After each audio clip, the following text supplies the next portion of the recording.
रामकृष्ण हरी मंडळी, मी आपला DN साबळे, स्वागत प्रॉपर्टी ठाणे पश्चिम। खरं तर आज आपण आहे ना हिरानंदानी शेटच्या बाजूलाच एक भूमी एकर्स नावाचं कॉम्प्लेक्स आहे आणि ह्या भूमी एकर्स कॉम्प्लेक्समध्ये साधारणतः 8 वर्ष जुनी बिल्डिंग आहे। त्या 8 वर्ष जुन्या बिल्डिंगमध्ये एक 1 BHKचा फ्लॅट आहे, ज्याचा कार्पेटचा जर आपण विचार केला तर 442 कार्पेट असणारा 1 BHK फ्लॅट आहे। मेंटेनन्स संदर्भात चर्चा केली तर 3200 रुपयाचं मेंटेनन्स असेल। Swimming pool, club house, gym, society, OC/CC या सगळ्या गोष्टी ऑलरेडी आहेत। तुम्ही कोणत्या बँकेकडून लोन घेतलं तरी काही प्रॉब्लेम नाही आहे। आणि जर लोकेशनचा विचार केला तर ठाणा स्टेशनपासून 7 ते 8 किलोमीटरवरती हिरानंदानी इस्टेट आहे, तर त्याच्याच बाजूला हे असणारं प्रोजेक्ट आहे। इथे शाळेचा जर विचार केला तर न्यू हरजान, पोद्दार किंवा ह्या सगळ्या शाळांचं जाळं जे आहे, श्रीमा वगैरे ह्या सगळ्या शाळा तुम्हाला इथे ह्या कॉम्प्लेक्सच्या 1 किलोमीटरच्या अंतरावरती सगळ्या शाळा तुम्हाला उपलब्ध मिळतील। ह्याच्यात swimming pool, club house, gym सगळ्या सुखसुविधा उपलब्ध असणारं हे प्रोजेक्ट आहे। आणि बसेसची म्हणा, रिक्षा म्हणा, त्या सगळ्यांची फ्रिक्वेन्सी पण त्या पद्धतीने नक्कीच आहे। आणि जर आपण समजा कंपासद्वारे जर आपण त्याचं फेसिंग वगैरे चेक करायचा जर विचार केला, जर लिफ्टचा विचार केला तर 2-3 लिफ्ट आहेत। आणि आपण जर याच्या बाहेर गेलो तर साऊथ फेसिंगचं हे घर असणार आहे। साऊथला आपण बाहेर आल्यानंतर तुम्ही बघू शकता पलीकडल्या साईडला जवळजवळ 4 फ्लॅट असणार आहेत, ह्या साईडला 2 फ्लॅट आहेत। इथे तुम्ही लिफ्टचं जर बघितलं तर आपल्याला 2 लिफ्टचं 3 लिफ्टचं प्रावधान ऑलरेडी आहे। आतमध्ये जाताना हे घर तुमचं नॉर्थ फेसिंगचं असणार आहे आणि हे जे आहे ते इलेक्ट्रिकल डक आहे। आतमध्ये गेल्यानंतर नॉर्थ आहे, बाहेर येताना साऊथ आहे। आणि हा सुंदर असा मोठा तुम्हाला हॉल मिळतो, तिथे त्या साईडला तुम्हाला डायनिंगचा स्पेस मिळतो। आपण जर आपल्या खिडकीतनं बघितलं समोर तर तुम्हाला भूमी एकर्स हे जे आहे दुसरं त्यांचं ऑलरेडी पहिलं फेस 1 आणि आता आपण फेस 2 मध्ये आहोत। आणि ह्या पद्धतीने तुम्हाला माधव पॅलेस या कॉम्प्लेक्स म्हणा, हे चौक तुम्हाला तुमच्या घरामधनं दिसतो।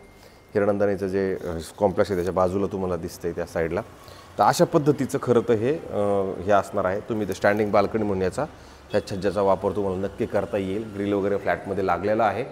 आणि ज्यावेळेला आपण हे हॉलच्या ह्या साईडला येणार आहोत त्यावेळेला तुम्हाला मी सांगितलं त्याप्रमाणे इथे तुम्हाला डायनिंगचा स्पेस आहे। आणि ह्या साईडला आलो तर तुम्हाला इथे 2 साईडला असणारं प्लॅटफॉर्म मॉड्युलर किचन बनवलेलं किचन मिळेल। आणि ह्या साईडला तुम्हाला ड्राय बाल्कनी म्हणून जिथे वॉशिंग मशीनचा पॉईंट असेल त्या वॉशिंग मशीनसाठी तुम्हाला पॉईंटसाठी तुम्हाला इथे हे अशा पद्धतीने इथून TCS कंपनी खूप जवळ आहे। जर तुम्ही असं वाकून बघितलं तुम्हाला त्या हिरानंदानीच्या बाकीच्या बिल्डिंग्स आहेत त्याही तुम्हाला तुमच्या घरामधनं प्रॉपरली नक्की दिसतात। आणि हा तुमचा चौक पण तुम्हाला दिसतो। मग ह्याच्यातनं किचनच्या आपण जर बाहेर निघालो तर समोर जर आपण जायचा विचार केला तर समोर तुम्हाला बाथरूम, वॉशरूम, टॉयलेट मात्र इथे लगेच मिळतं, जे ह्या पद्धतीचं आणि सुंदर आहे। परत ह्या साईडला जर आपण दरवाजा ओपन केला तुम्हाला इथे पण अशी जागा आहे जी कपडे सुकवायला म्हणा तुम्ही असं किंवा वॉशिंग मशीन म्हटलं तरी परत इकडे पण ठेवू शकता। तिकडे एक पॉईंट आहे, इकडे पण तुम्हाला तेवढी मोठी जागा नक्की इकडनं मिळते। तर ह्या साईडला याच्यातनं बाहेर आल्यानंतर तुम्हाला परत इथे एक चांगलं मोठं एक बेडरूम आहे, ह्याच्यात हवेशीर बेडरूम आहे। इकडनं पण जर व्ह्यू बघितला आपण तर तुम्हाला तोच हिरानंदानी इस्टेटचा व्ह्यू म्हणा किंवा मग हे जे विजय ओरविया किंवा माधव पॅलेस या भूमी एकर्स फेस 1 वगैरे किंवा हे बघा ठाणा म्युनिसिपल कॉर्पोरेशनची बस वगैरे तुम्हाला इथं स्टॉप आहे त्याचा। त्याच्यानंतर ह्या बेडरूममधने ह्या साईडला जर आला तुम्हाला इथे कपाटाची सुविधा आहे। हे इथे कपाट तुम्हाला बनवलेलं आहे आणि कपाटाच्या जस्ट ह्या साईडला आलं तर परत एक बाथरूम, वॉशरूम, टॉयलेट तुम्हाला इकडे पण एक प्रॉपरली मिळतं, जे मोठं आणि प्रशस्त असणार आहे तिकडनं त्या साईडला। हायर फ्लोअरला नाही, खरशी बिल्डिंग जर बघितलं तर 19 माळ्याची बिल्डिंग आहे। आपला हा लोअर फ्लोअरला फ्लॅट असणार आहे 1 BHKचा फ्लॅट।